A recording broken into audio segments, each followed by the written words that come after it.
This is Laurel Herman, the Blissed Out Chef, and I am making Knishes. It's 2 days before Christmas, so what does every self-respecting Jewish girl do?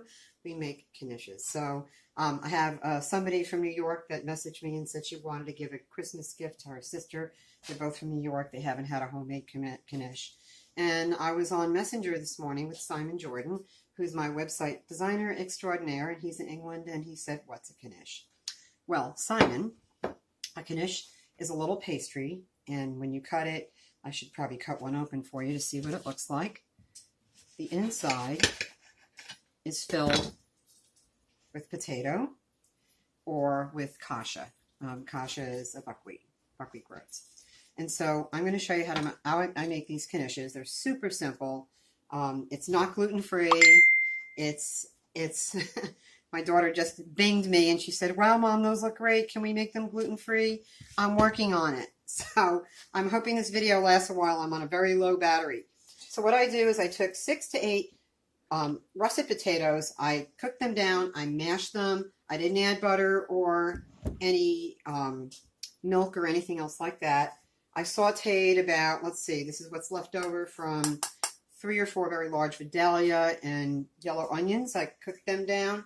The secret to Jewish cooking is in the onions. If you're Eastern European Jewish cooking, it's the onions that always make it. So I'm going to lower this. I added salt and pepper, and I also added a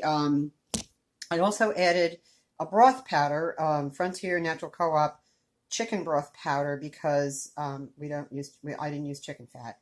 So some people in Brooklyn would saute their onions in chicken fat. So I'm going to show you. I'm going to lower this camera, and I'm going to see if you can see. I don't know if you can see on the bottom. Can you see this? So I'm going to move this a little bit further away.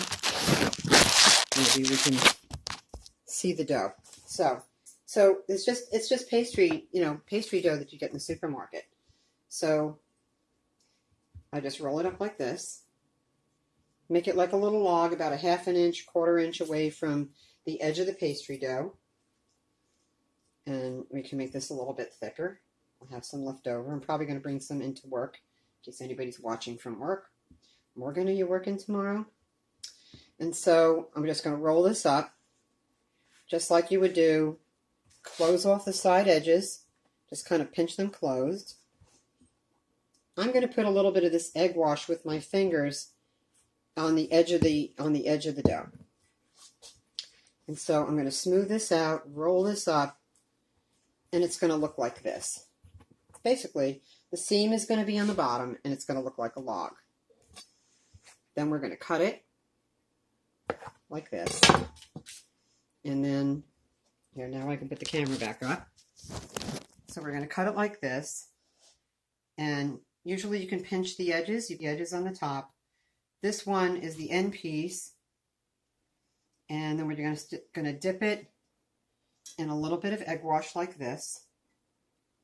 And I already made a few. And we're going to put it on a baking sheet. And so they're going to look like this. And you can push them down a little bit if you want. And then bake these at 350 degrees. And what's going to happen after I wash my hands, I'm going to try to wipe my hands off because they're full of potatoes. You're going to have them look like these. Great little potato puffs.